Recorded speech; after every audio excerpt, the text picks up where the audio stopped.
ఎవడో బాలినాపేది ఎవడో సెంటర్ అయినా స్టేట్ అయినా ఎవడన్నాడో ప్రశ్న ఏంటి మళ్ళీ ప్రశ్న ఏంటనో బాలిని ఎవడో ఆపేదంటే ఆయన ఏందయ్యా తాండవం అంటే ఎలా ఉంటుందో చూసా ఇంటర్వ్యూల సీన్ చూసావా క్లైమాక్స్ సీన్ చూసావా 2000 ఖర్చు పెట్టిన తక్కువ సీన్ కి ఇది కదా బాలకృష్ణ కెరీర్ లో ఇలాంటి సినిమా రాదు బోయపడబడి ఇలాంటి సినిమా తీడు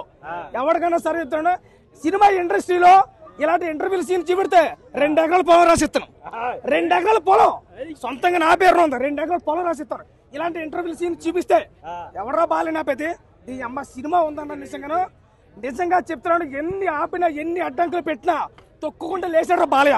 నిజం చెప్తున్నాను మరొకసారి చెప్తున్నాను మొదటిసారి తొడగొడుతున్నాను నేను బాలకృష్ణ సినిమా కోసం తమ్ముంటే ఆపని చూద్దాం సూపర్ సినిమా శివుడు అనేది ఏదైనా అంతా ఒకటే సినిమా అంతా ఫస్ట్ నుంచి లాస్ట్ వరకు చూస్తే జై బాలయ్య అంతే థియేటర్లో చెప్తున్నా ఒక్కడు కూర్చోలేదు థియేటర్లో నా గొంతు పోయిందంటే అర్థం చేసుకోండి ఎప్పుడు ఎంత గట్టిగా అరలేదు సినిమా వేరే లెవెల్ చెప్తున్నాను పళ్ళు రాలిపోతా చెప్పి తీసి కొట్టేస్తాం మరి నిరుపోగట్లేదు నా ఎదురుకుండా వచ్చి మాట్లాడమను వాడు ఎవడైనా సరే సినిమా బాగోలేదంటే నా ఎదురుకుండా వచ్చి మాట్లాడమను డిబేట్ పెట్టమని చెప్తున్నాడు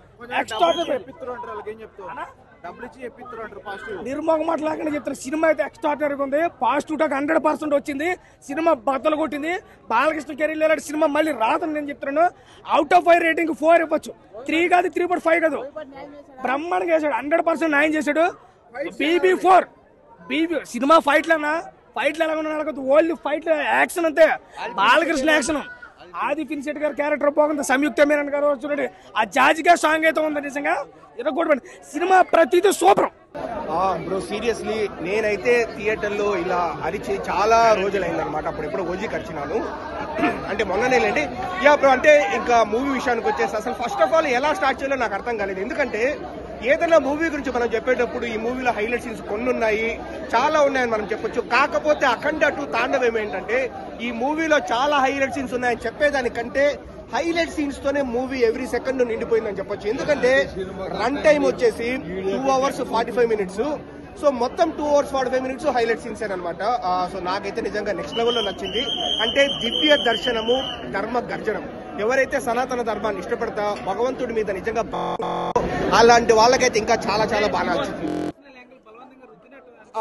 ఏం లేదు బ్రో కాకపోతే నాకు అనిపించిండే ఒక చిన్న నెగిటివ్ ఏంటంటే ఆది పినిశెట్టి గారి సీన్స్ కాస్త అవసరం లేకపోలేదని నాకు అనిపించింది సో అదొక్కటే కానీ మిగతా వాటితో అంతా మూవీ కవర్ చేసేస్తారు బాగా పర్వాలేదు బ్రో ఇప్పుడు రజనీకాంత్ గారు ఒక అన్నారు ఏంటంటే ఇలాంటి ఓవర్ ద టాప్ సీన్స్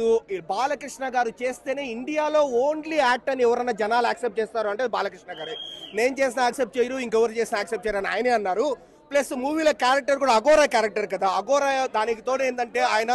దీక్షలో ఉండి 24 ఏళ్ళు దీక్షలో ఉండి శివుని దగ్గర నుంచి ఇంకా అన్ని పవర్స్ పొందింటారు కాబట్టి నో ప్రాబ్లం అది యాక్సెప్ట్ చేస్తారు అండ్ మూవీలో బ్రో మనము బాలకృష్ణ గారి నట విశ్వరూపం అయితే మనం చూడొచ్చు క్యారెక్టర్ లో జీవించేస్తాను నటించినాడు అని చెప్పేదానికంటే జీవించినారు అని చెప్పొచ్చు అనమాట యాక్టింగ్ కావచ్చు ఎక్స్ప్రెషన్స్ కావచ్చు డైలాగ్ డెలివరీ కావచ్చు వాయిస్ మాడ్యులేషన్ అంటే నెక్స్ట్ లెవెల్ గా ఉందన్నమాట అంటే బాలకృష్ణ గారు ఈ సినిమాలో ఒక డైలాగ్ చెప్తారు బ్రో కడప కర్నూలు చిత్తూరు అనంతపురం ఈ ఊర్లలో ప్రతి గడప నా గడపే ప్రతి కుటుంబము నా కుటుంబమే ఈ కుటుంబంలో ఎవరైనా మీరు గెలకాలని చూస్తే వాళ్ళను ముక్కలుగా నరికిన డిక్కీలు వేసుకోపోతా అంటారనమాట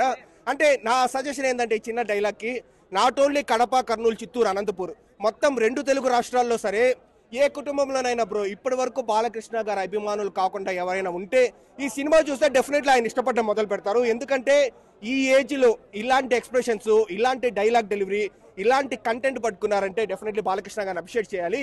దివ్య దర్శనము ధర్మ గర్జనం పరమశివుడి సీన్స్ కావచ్చు లేకపోతే దేవుడు మాకెందుకు కనపడడం లేదు దేవుడిని కనపడమని వాదిస్తే ఆయన బాలకృష్ణ గారు చెప్పే డైలాగ్ డెలివరీ కావచ్చు సో దివ్య దర్శనము ఉంది ధర్మ గర్జనం సనాతన ధర్మాన్ని నాశనం చేయాలని చూస్తే ఆ ధర్మ గర్జనం ఎలా ఉంటుంది అనేది 2 బ్యాలెన్స్ చేశారనమాట అన్డౌటెడ్లీ ఒకటి చెప్తాను ఈ రోజు రేపు ఎల్లుండి అంటే టికెట్ రేట్స్ కాస్త హైక్ పెట్టుకున్నారు కానీ మూవీ మనం పెట్టే అమౌంట్ కు వర్త్ అనమాట స్టార్టింగ్ మినిట్ నుంచి లాస్ట్ మినిట్ వరకు